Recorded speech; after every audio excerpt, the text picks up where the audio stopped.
अस्सलाम वालेकुम dear friends, उम्मीद है आप सब खैरियत से होंगे। हमारा आज का जो लेक्चर है ये लॉ गेट के लिए और जुडिशरी के लिए बहुत ही इंपॉर्टेंट है। आज के इस लेक्चर के अंदर हमने चैप्टर नंबर 17 को डिस्कस करना है। चैप्टर नंबर 17 डिस्कस करता है ऑफेंसेस रिलेटेड टू प्रॉपर्टी, जिसके अंदर नियर अबाउट कोई 11 ऑफेंसेस हैं, जिसमें थेफ्ट, एक्सटॉर्शन, रॉबरी, डकैती, मिस एप्रोप्रिएशन ऑफ प्रॉपर्टी, और उसके बाद आ जाता है चीटिंग, और चीटिंग के बाद हमारे पास आ जाता है criminal breach of trust, criminal breach of trust, और क्रिमिनल ब्रीच ऑफ ट्रस्ट के बाद जो है हाईजैकिंग,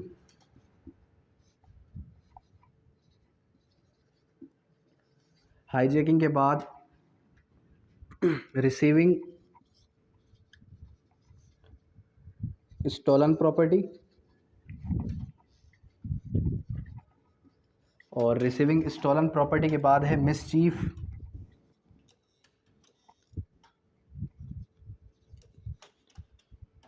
मिसचीफ। ठीक है, मिसचीफ के बाद आ जाता है क्रिमिनल ट्रेसपास, क्रिमिनल ट्रेसपास। ठीक है, तो ये 11 किस्म के ऑफेंसेस हैं, जिसके अंदर हमारे पास मज़ीद फिर उसकी जो है फ़र्दर काइंड्स भी बताई गई हैं। किस तरीके से फ़र्दर काइंड्स बताई गई हैं ये मैं आपको भी डिस्कस करता चलूँ। वो इस तरीके से बताया गया है कि ये तो हमारे पास एक चार्ट बता दिया गया कि भाई ये 11 किस्म के ऑफेंसेस हैं पीपीसी के अंदर, चैप्टर 17 के अंदर। अब जो हमारे पास ट्रेस पास है, ट्रेस पास की काइंड बताई गई कि भाई ट्रेस पास की भी फर्दर और काइंड्स है। किस तरीके से, एक आ जाता है ट्रेस पास, फिर क्रिमिनल ट्रेस पास, फिर ट्रेस पास बाय नाइट, फिर लर्किंग हाउस ट्रेस पास। क्योंकि ये जितने भी हमारे पास ट्रेस पास की काइंड्स हैं वो उनकी अलग अलग इकसाम और फिर उनकी अलग अलग पनिशमेंट्स बताई गई कि आप इस पर्टिकुलर डायरेक्शन में, इस पर्टिकुलर जो है टाइम पीरियड में अगर आप ट्रेस पास करेंगे किसी के घर को, किसी की प्रॉपर्टी को, तो फिर आपको इतनी पनिशमेंट है, और अगर आप नॉर्मली करेंगे तो फिर आपको इतनी पनिशमेंट है। सबसे पहले हमने क्या डिस्कस करना है, सबसे पहले आज हमने डिस्कस करना है थेफ्ट को, फिर उसके बाद जो है एक्सटॉर्शन को। अब जो हमारे पास थेफ्ट है, फिर उसके बाद आ जाता है एक्सटॉर्शन, उसके बाद आ जाता है रॉबरी, और डकैती। पहले ये 4 डिस्कस करते हैं और फिर उसके बाद हम दूसरे डिस्कस करेंगे। अब जब आप सेक्शन नंबर 378 ओपन करेंगे तो 378 के अंदर थेफ्ट बताया गया कि थेफ्ट क्या है, और थेफ्ट की पर्टिकुलर जो है हमारे पास डेफिनेशन बता दी गई। कह रहा है कि थेफ्ट के लिए क्या है, थेफ्ट के जो इंग्रेडिएंट्स हैं ये है डिसऑनेस्टली और मूवेबल प्रॉपर्टी,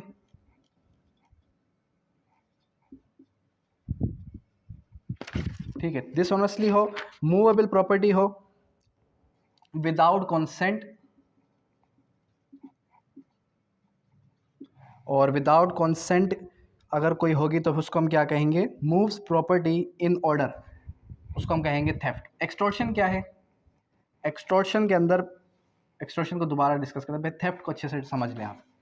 कह रहे हैं कि थेफ्ट मतलब चोरी, डिसऑनेस्टली किसी की चीज़ चोरी करना, उसकी नॉलेज के बिना किसी कोई चीज़ छीन लेना, ठीक है, या फिर क्या कर लेना, छीनना नहीं आएगा, सॉरी, किसी की नॉलेज के बगैर आपने जो है चोरी से एक चीज़ जो है अपने कब्जे में ले ली, ठीक है, और मूवेबल प्रॉपर्टी होनी चाहिए और उसकी कंसेंट और नॉलेज के बिना हो, नॉलेज में भी हो तो भी ठीक है लेकिन उसकी मर्जी के बिना हो।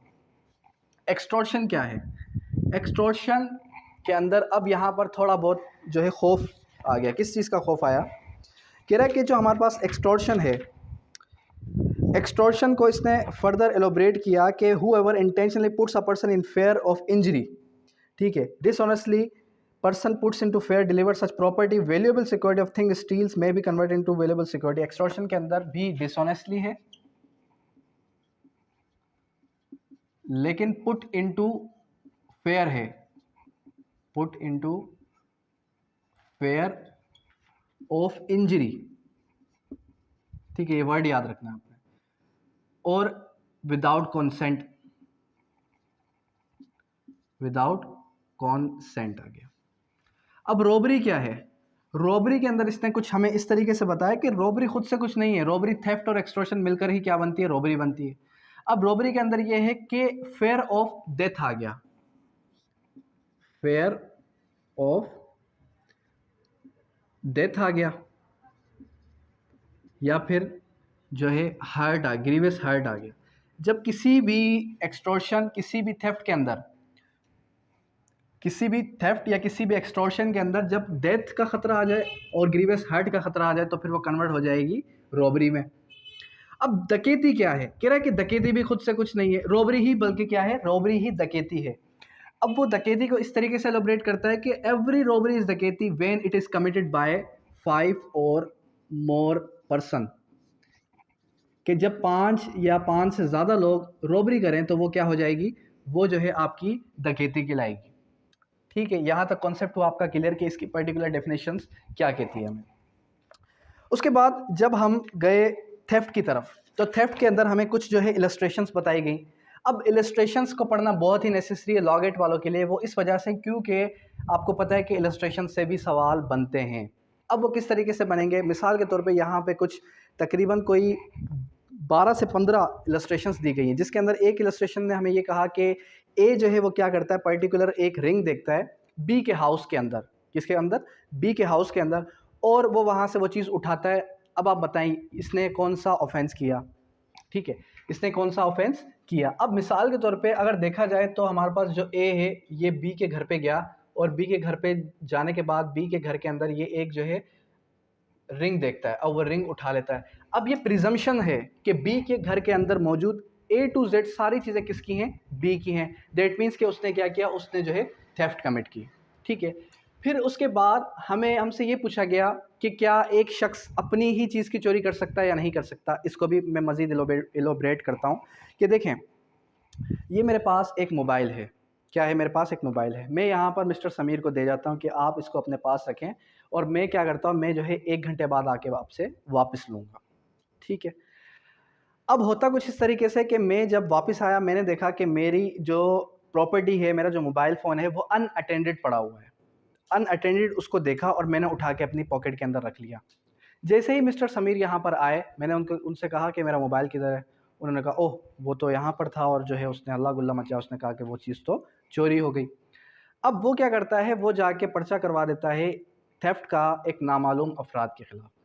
जब पकड़ा गया, फ़ोन ट्रेसिंग हुई तो पता चला कि फ़ोन तो मेरे पास ही था, और मैं पुलिस को ये कह देता हूँ कि ये तो फ़ोन था ही मेरा, मैंने इसको अमानत के तौर पे रखवाया था। तो क्या अब मैंने थेफ्ट की या नहीं की? बात अपनी प्रॉपर्टी की या किसी और की प्रॉपर्टी की नहीं है, बात किस चीज़ की है? डिसऑनेस्टली और मूवेबल प्रॉपर्टी की और विदाउट कंसेंट की। तो फिर मैंने भी अब उसी चीज़ की मैंने क्या की? मैंने थेफ्ट की। ज़ाहिर सी बात है मेरी इंटेंशन क्या थी? मैं उसको तकलीफ़ दूँ, मैं जो है कल को आकर उससे उस चीज़ के पैसे वसूल करूँ। इस वजह से ही मैंने उसको ये कहा कि हाँ भाई ये चीज़ चोरी हो गई है। ये भी चीज़ क्लियर हुई थेफ्ट में। अब थेफ्ट को मज़ीद अगर हम एलोबरेट करें तो यहाँ पर कुछ और हमें एग्जांपल्स दी गई।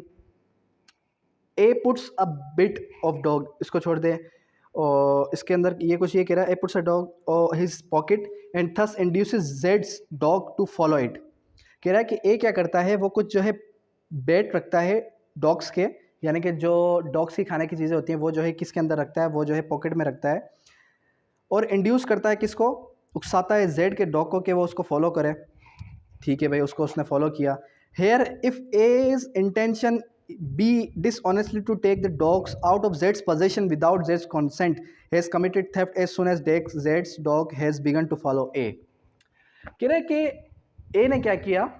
अपने पॉकेट के अंदर कुछ ऐसी चीज़ें जो खाने की, कुत्तों की खाने की चीज़ें होती हैं, वो अपने पॉकेट के अंदर रखी जेड्स के डॉग के सामने, और उसको उकसाया कि वो उसको फॉलो करे। अब उसकी अगर इंटेंशन थी कि वो कुत्ता उसको फॉलो करे और वो उसकी जेड की पोजीशन के आउट आ जाए, जेड की पोजीशन के आउट आ जाए, तो जैसे ही जेड का कुत्ता उसकी पोजीशन से बाहर निकला उसने थेफ्ट कमिट कर ली। ठीक है, चाहे फिर वो जब तक उसको लेके जा रहा है तब तक के लिए, लेकिन उसने क्या किया? उसने उसकी जो है थेफ्ट कमिट कर ली। इसी तरीके से कुछ और भी इलस्ट्रेशंस हैं।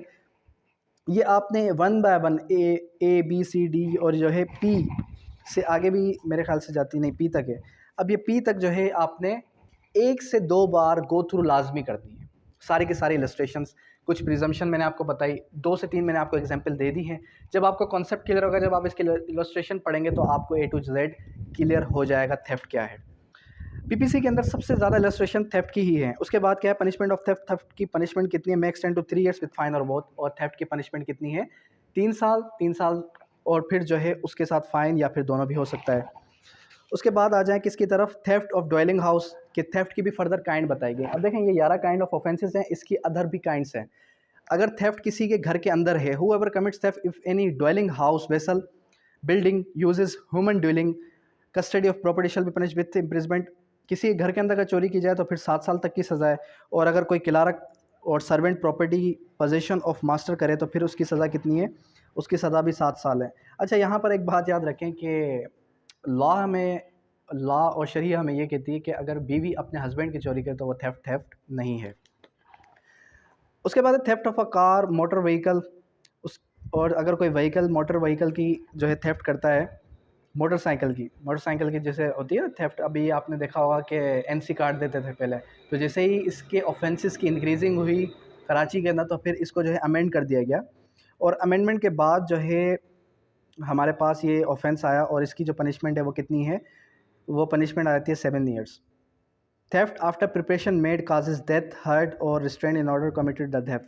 कह रहा है कि थेफ्ट करता है कोई शख्स किस लिए, ताकि डेथ काज कर सके, हर्ट कर सके, in order to committing theft, तो उसकी पनिशमेंट फिर जो है 10 साल से ज़्यादा बढ़ जाएगी। फिर इसकी भी इलस्ट्रेशन दी गई।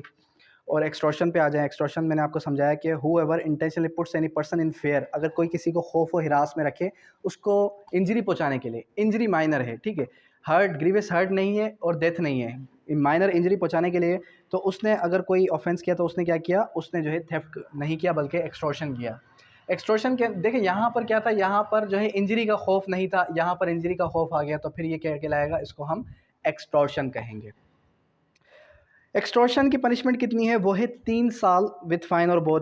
मतलब कहने का मकसद क्या है, ये याद किस तरीके से होगा कि थेफ्ट की और एक्सटॉर्शन की, जो सिंपल थेफ्ट और सादा थेफ्ट और सादा जो एक्सटॉर्शन है उसकी पनिशमेंट कितनी है, 3 साल।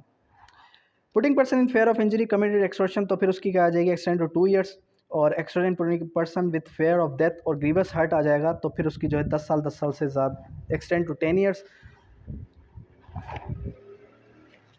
उसके बाद आ जाएं आप किसकी तरफ, रॉबरी की तरफ। अब रॉबरी क्या है, रॉबरी खुद से कुछ नहीं है जिसके अंदर थेफ्ट और एक्सटॉर्शन हो और उसके अंदर इमीडिएट डेंजर ऑफ डेथ और हर्ट आ जाए। इमीडिएट डेंजर किस तरीके से आएगा, इमीडिएट डेंजर इस तरीके से आ जाएगा कि मैं आपको क्या करूं, मैं आपको कहूं कि इस प्रॉपर्टी पे सिग्नेचर करो, अदरवाइज मैं आपको जान से मार दूंगा। अब जो रॉबरी है ये मूवेबल की भी हो सकती है, इमूवेबल की भी हो सकती है। इमीडिएट डेंजर ऑफ डेथ आ जाए, ग्रीवियस हर्ट आ जाए, फिर उसको हम क्या कहेंगे, ये रॉबरी है। और रॉबरी के बाद फिर इसने फर्दर हमें क्या बताया, रॉबरी के बाद इसने हमें फर्दर ये बता दिया कि हमारे पास रॉबरी के बाद क्या आ जाता है, रॉबरी एंड डकैती। When extortion is robbery if the offender at the time of committing the extortion is in the presence of fear। फिर वही बात आ गई कि अगर वो खौफ और हिरास में हो। डकैती when 5 or more person conjointly commit robbery where the whole number of person conjointly committed attended to person present, मतलब कि उसके अंदर वो जो 5 हो उनकी प्रेजेंस हो, ठीक है, चाहे फिर वो सलाहकार में ही क्यों ना शुमार हो, लेकिन उनकी क्या होनी चाहिए, उनकी प्रेजेंस होनी चाहिए। जब उनकी प्रेजेंस होगी तो हम उसको क्या कहेंगे, उसको हम कहेंगे डकैती, ठीक है। तो अब आपने याद किस तरीके से रखना है कि इन दोनों की जो सज़ा है सादा थेफ्ट और सादा एक्सटॉर्शन की 3 years है विद फाइन और बोथ। और फिर उसके बाद जो है पनिशमेंट ऑफ रॉबरी पे आएंगे, इम्प्रिजमेंट में भी एक्सटेंड फॉर 14 years। और इसके जो है आपने सेक्शंस भी याद रखने हैं, 390, 378 और एक्सटॉर्शन का 383 है। और उसके बाद जब डकैती आएगा 391 है, 391। यहाँ तक क्लियर हुई चीज़। अब पनिशमेंट ऑफ जो रॉबरी है वो इम्प्रिजमेंट में भी extend to 14 years, extend to 14 years आ जाएगा। और जो डकैती है डकैती के बारे में कुछ इसने ये कहा कि अटेम्प्ट टू कमिट रॉबरी, अगर कोई अटेम्प्ट करने की कोशिश करे यानी कि वो पकड़ा गया और उसने रॉबरी नहीं की, जब उसने रॉबरी नहीं की और वो पकड़ा गया तो उसकी पनिशमेंट कितनी होगी, टर्म विच में एक्सटेंड टू 7 ईयर्स, फिर उसकी जो है हाफ हो जाएगी और वो हो जाएगी 7 ईयर्स। ठीक है। उसके बाद है causing hurt, committing robbery, voluntarily causing hurt, अगर कोई वॉलेंटरली काजिज करे, हर्ट करे, तो फिर उसकी जो पनिशमेंट है वो चेंज हो जाएगी, वो हो जाएगी 4 ईयर्स और मोर, नॉट मोर देन 10 ईयर्स, यानी कि 4 से 10 साल तक। उसके बाद आ जाए पनिशमेंट ऑफ डकैती, हुएवर कमिट्स डकैती shall be punished with imprisonment, rigorous imprisonment for a term which may extend to 4 to 10 years, यानी कि इसकी भी कितनी हो गई, इसकी भी हो गई 4 to 10 ईयर्स। 4 to 10 ईयर्स का मतलब ये है कि 4 साल से कम नहीं होगी और 10 साल से ज़्यादा नहीं होगी। ठीक है। उसके बाद डकैती विथ मर्डर, अगर कोई डकैती करे और डकैती के दौरान मर्डर हो जाए तो फिर क्या होगा, फिर जो है every one of those person shall be punished with death, with death or imprisonment for life, rigorous imprisonment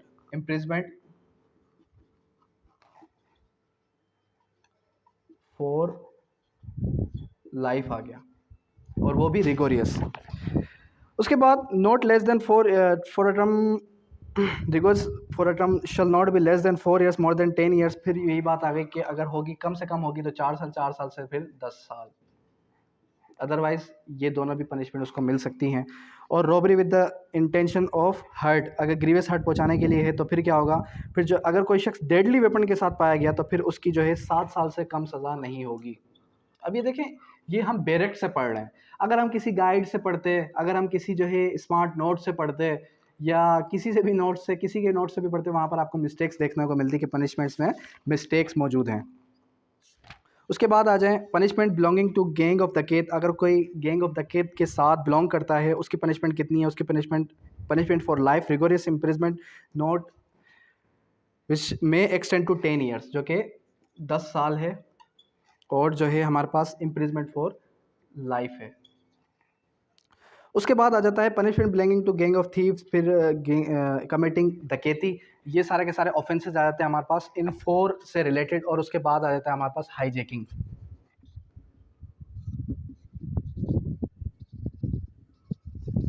अब जो हाईजैकिंग है, हाईजैकिंग के अंदर क्या बताया गया,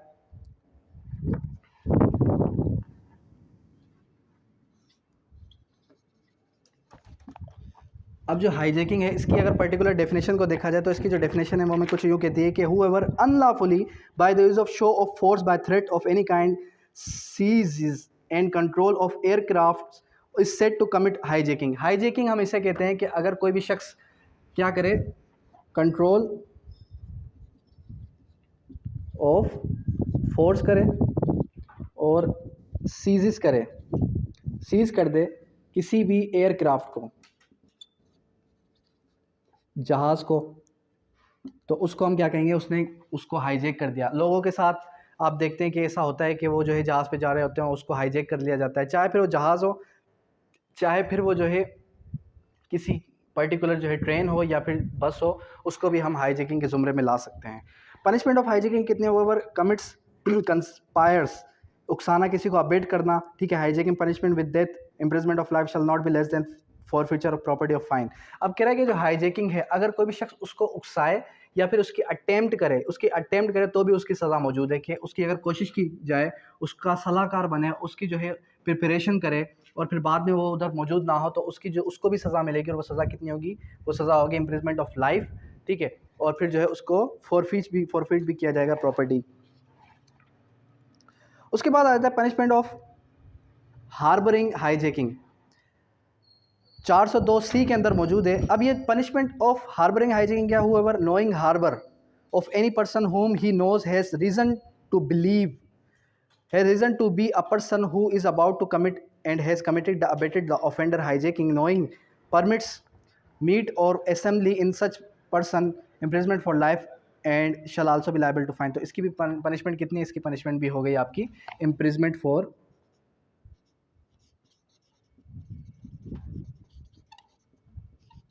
लाइफ, ठीक है।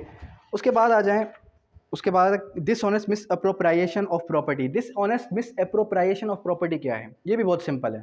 ठीक है, dishonest misappropriation of property ये है कि whoever dishonestly misappropriates, misappropriate का मतलब कि convert into own use, or convert into own use any movable property shall be punished with imprisonment for term which में extend to 2 years with fine और both. Miss appropriation of property ये होती है कि एक हमारे पास क्या है, दो किस्म के सेल फोन है, दो किस्म के सेल फोन मौजूद हैं यहाँ पर, और दोनों के दोनों सेम ही जो है मॉडल है। अब मैं यहाँ पर रखता हूँ, मिस्टर ए क्या करता है, मिस्टर ए यहाँ से मोबाइल उठाता है अपना समझ के, क्या करता है अपना समझ के, और बाद में उसको जब वो घर गया उसको पता चला कि ये तो मेरा है ही नहीं, वो चीज़ मेरी तो है ही नहीं, और उसको क्या कर लेता है, और वापस आता है देखता है कि यहाँ पर तो कोई खामोशी मची हुई है और यहाँ पर तो सर को कोई वो भी नहीं है कि ये जो है सर ने अपने मोबाइल के साथ मेरा मोबाइल एक्सचेंज कर दिया है। अब वो उस प्रॉपर्टी को अपने यूज़ के अंदर कन्वर्ट कर लेता है। जब वो अपने यूज़ के अंदर कन्वर्ट कर लेता है डिसऑनेस्टली, तो उसको हम क्या कहेंगे, उसको हम कहेंगे dishonest misappropriation of property.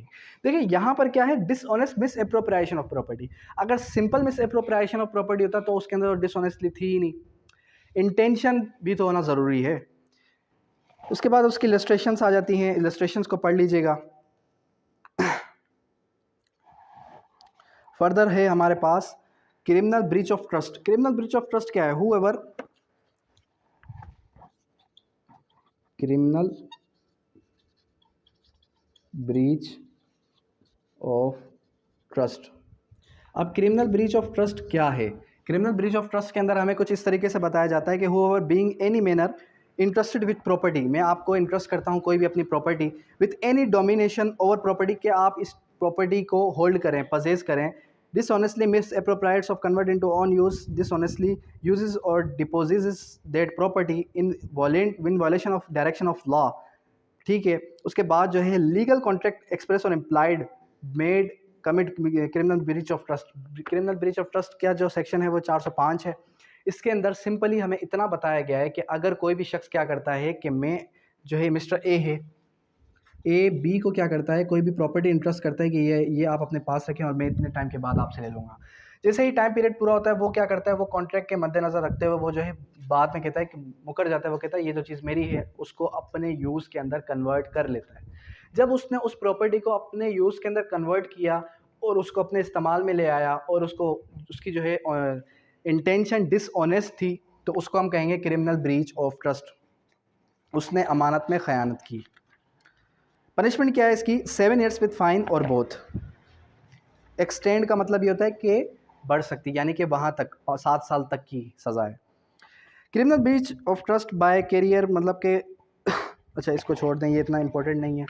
और उसके बाद आ जाता है 410 stolen property. Receiving stolen property का क्या मतलब है? रिसीविंग स्टोलन प्रॉपर्टी को अगर आप देखें, ये जो हमारे पास रिसीविंग स्टोलन प्रॉपर्टी, इसका मतलब ये है कि आपने अक्सर देखा होगा मार्केट के अंदर जो चोर होते हैं वो एक पर्टिकुलर दुकानदार को ही अपना सोना बेचते हैं, और वो सुनार क्या करते हैं, वो सुनार जो है उस चोरी के सोने को पिघलाकर उस पर कोई नया डिज़ाइन बना लेते हैं। अब पर्टिकुलर जो एक शॉपकीपर है वो जो है क्या करता है, चोरी की ही बार बार चीज़ें जो है वो ख़रीदो फरोख्त करता है, तो उसके ऊपर भी उसको सज़ा मिलनी चाहिए। तो इसके लिए फिर क्या है, अलग से सेक्शन मौजूद है। सबसे पहले इसको डिफाइन किया गया 410 के अंदर कि स्टोलन प्रॉपर्टी होती क्या है। Property in possession has been transferred by theft, extortion or robbery, or property which has been criminal misappropriated in respect of such criminal breach of trust has been committed designated as stolen property. कह रहा है कि stolen property के ज़ुमरे में वो property आएगी जो क्या है, जो कि थेफ्ट, एक्सटॉर्शन, रॉबरी, ठीक है। अब डकैती देखें यहाँ पे हट गया, क्योंकि डकैती खुद से कुछ नहीं है, डकैती थेफ्ट, रॉबरी, एक्सटॉर्शन ही डकैती है। या फिर क्रिमिनली मिस अप्रोप्रिएटेड हो तो फिर उसको हम क्या कहेंगे, वो प्रॉपर्टी जो है स्टोलन प्रॉपर्टी है। अगर कोई शख्स रिसीव करे स्टोलन प्रॉपर्टी को तो उसकी सज़ा कितनी है, उसकी सज़ा जो है एक्सटेंड हो सकती है 3 years विथ फाइन और बोथ। उसके बाद आ जाता है dishonestly receiving stolen property commission of dacoity. अगर कोई डकैती हुई है और उस डकैती का जो सामान है वो अगर किसी ने रिसीव किया है तो उसकी जो सज़ा है वो बढ़ जाएगी। वो कितनी हो जाएगी, फॉर टर्म विच में extend to 10 years and liable to fine, 10 साल हो जाएगी। उसके बाद चीटिंग पे आ जाए, 415 चीटिंग का है। whoever by receiving any person fraudulently or dishonestly induces the person so deceived to deliver any property, person consent that any person shall retain any property, intentionally induces such person deliver to do or omit to do anything, omit where not to delivered, deceived, and such in which act omission causes likely to cause damage or harm other person by body reputation is called cheat. Cheat का मतलब क्या है? Cheat का मतलब कि cheating का मतलब ये होता है कि अगर कोई शख्स आपको धोखा दे, धोखा किस तरीके से दिया जाएगा? A dishonest conceal of fact with the meaning of this section. कह रहा है कि ए है by falsely pretending to be civil service intentionally deceives that thus dishonestly induces that to let him have the credit goods. अब यहाँ पर ये होता है कि ए है और बी है। ए बी को क्या कहता है कि ये आप प्रॉपर्टी मुझे दो और ये प्रॉपर्टी मुझे आप दोगे तो फिर जो है ये प्रॉपर्टी मैं सी तक पहुंचा दूंगा, और वो ये प्रिटेंड करता है वो डिलीवरी बॉय है। रिसीव करने के बाद वो कहता है कि मैं तो डिलीवरी बॉय था ही नहीं। या मैं क्या करता हूँ, मेरी तरह अक्सर जो हमारे साथ होता है एकेडमी के अंदर, मेरे नाम पर आपसे कोई फ़ीस ले लेता है। क्या करता है? मेरे नाम पर आपसे कोई फ़ीस ले लेता है। आपको कोई मैसेज आता है और वो कहता है मैं सर मोहम्मद मुबारक बात कर रहा हूँ और आप जो है मुझे इस नंबर पे आप जो है इजी पैसा कर दें या जेस कैश कर दें। जब आपने पैसे भेज दिए, बाद में आपने मुझसे पूछा, मैं कहता हूँ कि मैंने तो ऐसी कोई मैसेज भी नहीं किया और ये मेरा नंबर भी नहीं है, तो फिर इसको हम क्या कहेंगे? इसको हम कहेंगे चीटिंग। ये किसके ज़ुमरे में आएगा? ये आएगा चीटिंग के ज़ुमरे में। उसके बाद आ जाए 416। 416 क्या कहता है? Cheating by personation. Cheating by personation बहुत इंपॉर्टेंट है। चीटिंग बाय पर्सोनेशन ये है कि आप एडवोकेट अभी नहीं बने, ठीक है, आप कोर्ट के अंदर जाते हैं और आप प्रिटेंड करते हैं that you are an enrolled advocate, तो आपने क्या किया? आपने किया चीटिंग इन पर्सोनेशन, ठीक है। या फिर एक जो है ब्रिगेडियर की ड्रेस में आता है एक शख्स और वो कहता है कि मैं ब्रिगेडियर हूँ, जबकि वो होता कुछ भी नहीं है, तो फिर उसने क्या किया? चीटिंग इन पर्सोनेशन। चीटिंग इन पर्सोनेशन इसे कहते हैं। पनिशमेंट ऑफ चीटिंग क्या है? विच में extend to 1 year with fine और बोथ। अगर कोई शख्स चीटिंग करे तो उसकी सज़ा कितनी है? उसकी सज़ा आ जाती है 1 साल तक की, ठीक है। उसके बाद इम्प्रिजमेंट पर्सोनेशन की क्या है? 7 ईयर्स विद फाइन और बोथ। 7 ईयर्स विथ फाइन और बोथ। उसके बाद 420 cheating dishonest induces delivery of property है। और उसके बाद जो मोस्ट इंपॉर्टेंट है फ्रॉडुलेंट डीड और डिसपोजेशन ऑफ प्रॉपर्टी। अगर कोई शख्स फ्रॉडुलेंटली तरीके से डीड बनाए और डिसपोजेस करे किसी की प्रॉपर्टी, तो उसकी क्या पनिशमेंट है? कह रहा है कि कोई भी शख्स क्या करता है? डिसऑनेस्टली फ्रॉडुलेंट तरीके से एक डीड बनाता है, उससे साइन करवाता है और उसकी प्रॉपर्टी को पजेस कर लेता है, तो उसकी जो पनिशमेंट है वो कितनी है? वो है 2 साल और फिर विथ फाइन और बोथ। उसके बाद आ जाता है मिसचीफ। मिसचीफ का मतलब क्या है? नुकसान रसानी। अब यहाँ पर आपसे एक सवाल पूछा गया, एक प्रीपोजिशन दी गई कि क्या जो जानवर है, एनिमल की अगर कोई शख्स डेथ काज कर ले तो फिर क्या उसके ऊपर कौन सा पर्चा होगा? अक्सर लोगों ने जो है किसी काइंड में ले गए कत्ल की कि ये कत्ले शिबी अमद है, ठीक है, कत्ले बिस्सबब है, कत्ले ख़ता है, जबकि ये कत्ल नहीं है। ये क्या है? ये है मिसचीफ, नुकसान रसानी। इसका रीज़न क्या है? इसका रीज़न ये है कि हमने जूरिस्प्रूडेंस के अंदर हमने जो है एक पर्सन की डेफिनेशन क्लियर की थी, पूरा चैप्टर था। उसके अंदर हमें ये बताया गया कि पर्सन वो शख्स है जिसके क्या हो? राइट्स हो और ड्यूटीज़ हों। जब राइट्स और ड्यूटीज़ में से एक भी चीज़ मिस है तो फिर वो पर्सन के डेफिनेशन में फॉल नहीं करेगा। और पीपीसी के अंदर भी हमने ये चीज़ पढ़ी। खैर, तो वो अगर कोई भी शख्स किसी का जानवर मार दे तो वो मिसचीफ में आएगा, जिसके ऊपर सेक्शन कौन सा लगेगा? 428 का डेफिनेशन का जो है सेक्शन है। उसके बाद क्या है? उसके बाद कमिटमेंट ऑफ मिसचीफ क्या है? Extend to 3 months. अब यहाँ पर यह है कि मिसचीफ किन किन चीज़ों की हो सकती है? आपने अक्सर देखा है कि बच्चे क्या करते हैं? गाड़ी के ऊपर रगड़ मार के चले जाते हैं, चाबी से निशान लगा के चले जाते हैं। ये भी नुकसान रसानी के ज़ुमरे में आता है, क्योंकि वो प्रॉपर्टी आपसे बिलोंग करती है। कोई जानवर आपके जानवर को मार दे जान से या फिर उसको नुकसान पहुँचाए तो फिर भी वो क्या आएगा? मिसचीफ के ज़ुमरे में ही काउंट होगा। उसके बाद और कौन कौन सी चीज़ें आती हैं, इसी तरीके से आपसे मिलती जुलती, आपसे बिलोंग करती हुई कोई भी मूवेबल इमूवेबल प्रॉपर्टी को कोई नुकसान पहुंचाए वो मिसचीफ में आएगा, जिसकी पनिशमेंट क्या है, एक्सटेंड 3 मंथ्स है। अब कह रहा है कि मिसचीफ, अब यहाँ पर लेजिस्लेशन की मिस्टेक देखें कि यहाँ पर आपको 50 रुपये से लेके 100 रुपये के जानवर भी मिलेंगे। अफसोस की बात है कि वैल्यूएबल ऑफ 10 रुपीज़ कह रहा है कि अगर कोई शख्स 10 रुपये से ज़्यादा का जानवर मार दे, 10 रुपये से ज़्यादा का जानवर मार दे तो उसकी सज़ा अलग, फिर अगर कोई शख्स 50 रुपये का जानवर मार दे तो उसकी सज़ा अलग। अब ये लेजिस्लेशन ने अभी तक इन वर्ड्स को जो है अमेंड नहीं कर पाई, अफसोस की बात है। खैर, तो 50 रुपये की से ज़्यादा अगर कोई चीज़ होगी तो उसकी जो है पनिशमेंट 2 साल होगी, और अगर 10 रुपये से ज़्यादा आपका कोई जानवर है तो उसकी punishment extend to 2 years with fine और बोथ है, और अगर 50 रुपये से ज़्यादा का आपका कोई जानवर है तो फिर उसकी 5 साल सज़ा है। इसका मतलब ये है कि 50 रुपये के से ऊपर सारे के सारे जानवर आपके 50 रुपये से ऊपर ही होंगे, तो सज़ा कितनी हो जाएगी, 5 ईयर्स। उसके बाद फर्दर इसकी काइंड से मिसचीफ बाय इंजरिंग पब्लिक, और फिर इसको एक दफ़ा गो थ्रू कर जाए। 441 कहता है क्रिमिनल ट्रेसपास। ट्रेसपास समझ में आया, किसी की प्रॉपर्टी के अंदर दाखिल होना ट्रेसपास। अब ट्रेसपास की कुछ काइंड्स हैं, किस तरीके से काइंड्स हैं कि मिसाल के तौर पे आपसे ये पूछा गया कि ए बी के घर में दाखिल हुआ, उसकी कॉन्सेंट के साथ, किसी कॉन्सेंट के साथ, बी की कॉन्सेंट के साथ वो दाखिल हुआ। दाखिल होने के टाइम पे उसकी मर्ज़ी थी। अब बाद में क्या हुआ, ए और बी का आपस में झगड़ा हुआ और बी ने उसको सिर्फ ये कह दिया आप यहाँ से चले जाओ। वो नहीं गया, वो उधर ही खड़ा रहा, वो मज़ीद उसने जो है गालम गलोच की। तो क्या ये क्रिमिनल ट्रेसपास में काउंट होगा या नहीं होगा? तो जाहिर सी बात है ये भी क्रिमिनल ट्रेसपास के अंदर ही काउंट होगा। क्यों? क्योंकि वो उसके कहने के बावजूद नहीं गया। Whoever enters into upon a property possession of another with intent to commit an offense, immediate insult or annoy any person possession of such property, कह रहे हैं किसी को इंसल्ट करने के इरादे से, किसी को अनॉय करने के इरादे से अगर कोई किसी के घर के अंदर, किसी की प्रॉपर्टी के अंदर दाखिल हो तो उसको हम क्या कहेंगे, क्रिमिनल ट्रेसपास। इसके इंग्रेडिएंट्स फिर बताए गए।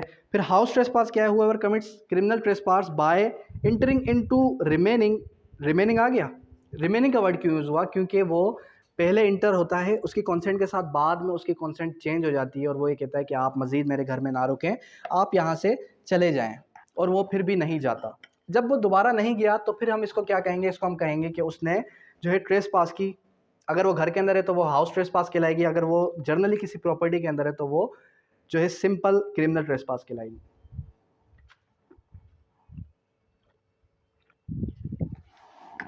उसके बाद फर्दर इसको जो है इसकी अदर काइंड्स भी बताई गई, अब यहाँ पर क्या है पीपीसी के अंदर कि पहले तो आपको ये बताया जाता है कि भाई एक पर्टिकुलर डेफिनेशन का सेक्शन है, उसके बाद जो है उसकी पनिशमेंट का सेक्शन है। लेकिन जब आप ट्रेस पास पढ़ेंगे तो ट्रेस पास के अंदर काइंड्स बताई जाती हैं कि ये काइंड्स हैं ट्रेस पास की। फिर उसके बाद जो है 4 से 5 सेक्शंस कंप्लीट होने के बाद फिर फर्दर वो जो है लिस्ट बना देता है कि भाई अगर आपने इस काइंड की ट्रेस पास किए तो इसकी इतनी पनिशमेंट है, फिर उसकी इतनी पनिशमेंट है, उसकी इतनी पनिशमेंट है और उसकी इतनी पनिशमेंट है।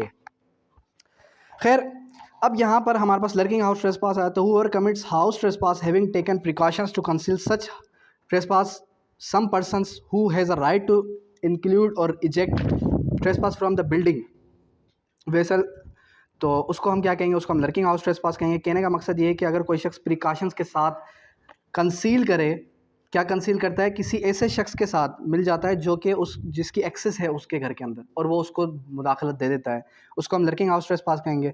Lurking house trespass by night, यही हाउस ट्रेसपास हो और आफ्टर सनशाइन यानी कि मगरिब के बाद, तो फिर उसको हम हाउस ट्रेसपास बाय नाइट कहेंगे। हाउस ब्रेकिंग क्या है? हाउस ब्रेकिंग आपने अक्सर सुना होगा कि पहले के चोर क्या करते थे, रात के अंधेरे में उनके पास कोई औजार होते थे, वो औजार जो है वो टक टक थोड़ा थोड़ा कर करके दीवार के अंदर सुराख करते थे और वो अंदर हो जाते थे। उसको हम कहते हैं हाउस ब्रेकिंग। ठीक है, हाउस ब्रेकिंग के अंदर फिर वो 6 तरीके बताता है कि कौन कौन से 6 तरीके हैं जिन तरीक़ों से घर के अंदर हाउस ब्रेकिंग के थ्रू अंदर इंटर हुआ जा सकता है। कह रहा है कि फर्स्टली इफ़ ही इंटर्स और quits through a passage made by himself, यानी कि वो खुद से कोई रास्ता बनाता है। इफ़ ही इंटर्स और quits through any passage not intended by any person other than himself, यानी कि ऐसे रास्ते से जाता है जो कि किसी की नॉलेज में नहीं है कि ये भी रास्ता अंदर जाने का हो सकता है।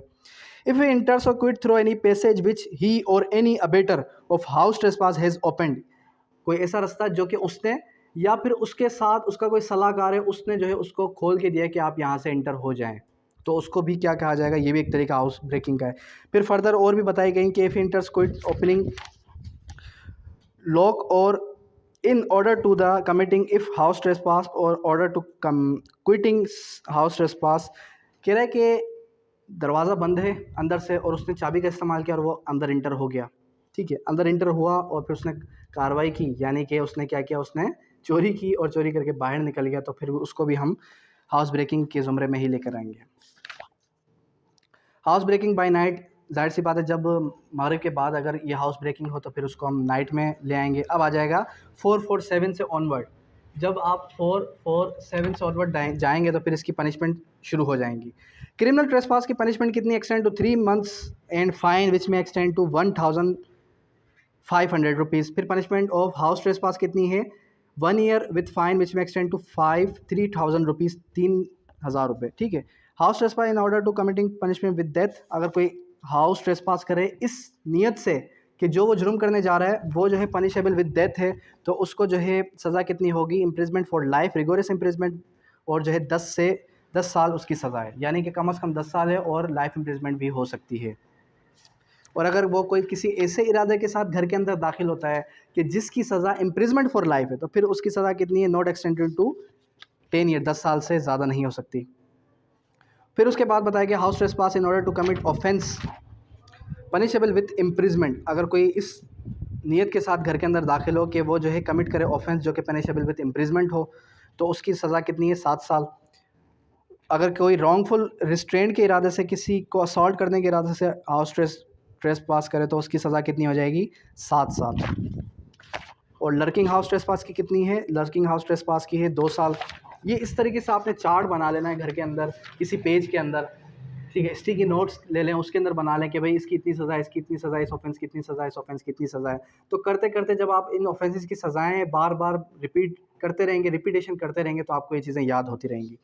उसके बाद lurking house trespass, house breaking है, आफ्टर प्रिपरेशन ऑफ हर्ट है, उसकी सज़ा कितनी है, उसकी सज़ा एक्सटेंड टू 10 years है। और इसी तरीके से फिर ये आपका चैप्टर हो जाता है क्लोज, जो कि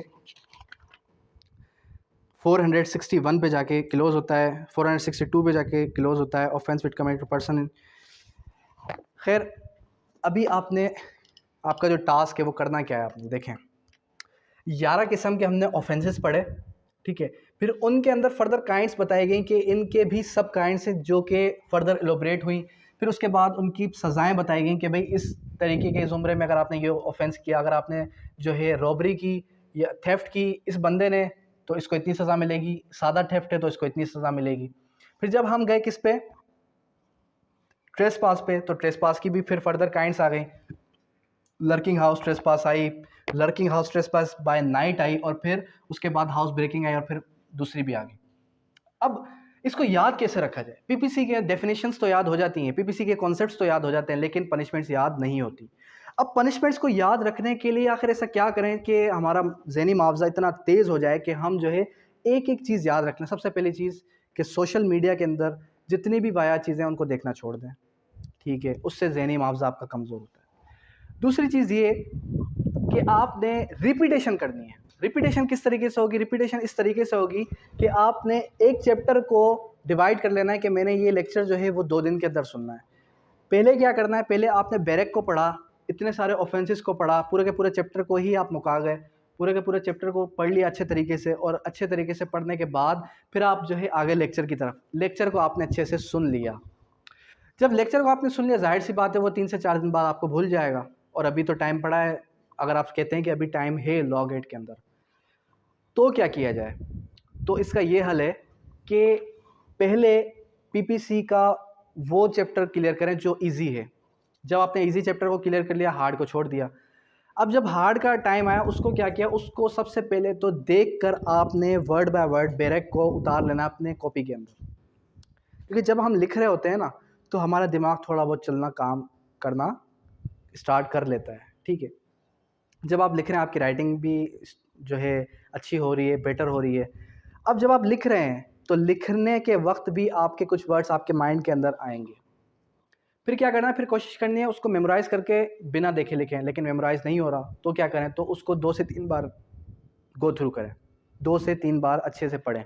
जब 2 से 3 बार अच्छे से पढ़ा तो भी आपको याद नहीं हुआ, दोबारा पढ़ें, चौथी बार पढ़ें, 5वीं बार पढ़ें, फिर इंशाल्लाह आपको वो चीज़ याद हो जाएगी, दिमाग के अंदर बैठ जाएगी। पहली बार पढ़ने में जो है ना, मैं कहता हूँ कि जब फर्स्ट टाइम मैंने पीपीसी पढ़ी थी तो मुझे अच्छे से याद है कि मुझे अच्छा खासा टाइम लगा था और मेरा ज़हन, दिमाग की रगें फटने को आ गई थी कि ये इतना मुश्किल है और इतना ट्रिकी है कि इसके वर्ड्स याद नहीं होते, इसकी सज़ाएँ याद नहीं होती। तो सज़ाओं को याद करने के लिए मैंने किया क्या? सज़ाओं को याद करने के लिए मैंने ऐसा किया कि जो पनिशमेंट्स 3-3 साल वाली है उनको एक तरफ कर दिया। जो सज़ाएँ 7-7 साल वाली है उनको एक तरफ कर लिया और जो 14 साल वाली है उनको एक तरफ कर लिया। 10 साल वाली को एक तरफ कर लिया। फिर पनिशेबल विद डेथ वाली को एक तरफ कर लिया और लाइफ इम्प्रिजनमेंट वाली को एक तरफ कर लिया। ठीक है, इस तरीके से आपको सज़ाएँ याद हो जाएंगी और इसके जो सेक्शंस हैं वो किस तरीके से याद होंगे। अब इसका भी मैं आपको तरीका बता दूं। देखें, जब आपने एक बुक खोली पीपीसी की, खोलने के बाद क्या किया, आप चले गए इसके कंटेंट की तरफ। कंटेंट की तरफ जब आप जाएंगे तो आपने ये देखना है कि इसके अंदर इंपॉर्टेंट सेक्शंस कौन से हैं। जब देखें, जब आपको कॉन्सेप्ट क्लियर हो गया है, जब आपको उसकी सज़ाएँ भी याद हो गई, तो अब आप कहते हैं कि नहीं, मुझे फिंगर टिप्स पे लेके आना है इन सेक्शंस को। तो आप चले जाएँ किसके तरफ, कंटेंट की तरफ, और इंपॉर्टेंट सेक्शंस पे टिक करें और उसका सेक्शन को अपनी नज़रों से दोहराते जाएँ। ठीक है, अपनी नज़रों से उसको गुजारते जाएँ, 5 बार, 6 बार, 10 बार, जितनी बार हो सके उसको देखना। 27 में 25 में फ्रॉडुलेंटली है, 26 में रीज़न टू बिलीव है, 27 में property in possession of wife है। अच्छा भाई, उसके बाद 28 में क्या है, काउंटर फिटिंग है, 29 में डॉक्यूमेंट है। इस तरीके से आप उसको गुजारते चले जाएं। ठीक है, अब फिर आगे जाएंगे तो हम जब आएंगे इस चैप्टर की तरफ, चैप्टर नंबर 17 की तरफ, तो अब क्या होगा, अब हमें थेफ्ट मिला, थेफ्ट की पनिशमेंट मिली 378, 379। फिर ये हमें जो है चैप्टर पता चलो आपको सेक्शन याद नहीं होते तो कम से कम इसका पोर्शन याद हो जाए कि भाई ठीक है, 378 से लेकर 382 तक थेफ्ट है। अब 383 से लेकर 389 तक क्या है, एक्सटॉर्शन है। फिर उसके बाद 390 से जो है रॉबरी स्टार्ट हो रहा है और फिर जो है आगे 391 में डकैती है। तो इस तरीके से भी अगर आपको याद होगा तो ये भी मोर देन इनफ है। और पहली बात तो ये कि लॉग एड का अगर कोई लॉग एड दे रहा है या फिर कोई स्क्रीनिंग टेस्ट दे रहा है तो उसके अंदर तो जो है ये आपसे पूछा ही नहीं जाता कि ये इसका सेक्शन क्या है, इसका सेक्शन क्या नहीं है। आपसे जस्ट कॉन्सेप्ट पूछा जाएगा और उसके मेन जो वर्ड्स हैं बैरक के वो निकाल के पूछ लिया जाएगा। ठीक है, अब पीपीसी आज हो गया एंड। कल हमने क्या करना है, कल हमने जो है इसका मॉक टेस्ट लेना है पूरे के पूरे पीपीसी का। चलें, अगर कल नहीं दे सकते तो परसों दे दीजिएगा, परसों ठीक रहेगा। ठीक है, परसों आपने क्या करना है, परसों अच्छे तरीके से प्रिपेयर होकर आना है और पीपीसी का जो है अच्छे तरीके से मॉक टेस्ट देना है और उसके अंदर फिर देखा जाएगा कि किसके कितने मार्क्स हैं, कि किसकी किस हद तक तैयारी हो चुकी है, ताकि एटलीस्ट मुझे क्लियर हो कि मैं जो इतनी एनर्जी वेस्ट कर रहा हूँ आपके ऊपर, मैं जो इतनी एफर्ट्स लगा रहा हूँ, क्या ये वाकई आगे चल के काम आएगी या नहीं आएगी। ठीक है, तो आपने अच्छे तरीके से इसको 2 से 3 बार बैरक को गो थ्रू करना है, इसके इलस्ट्रेशन सारी की सारी पढ़नी है और पनिशमेंट्स को अच्छे से याद कर लेना है। अब यहाँ तक कोई भी क्वेरी तो आप कर सकते हैं। Thank you, that's all.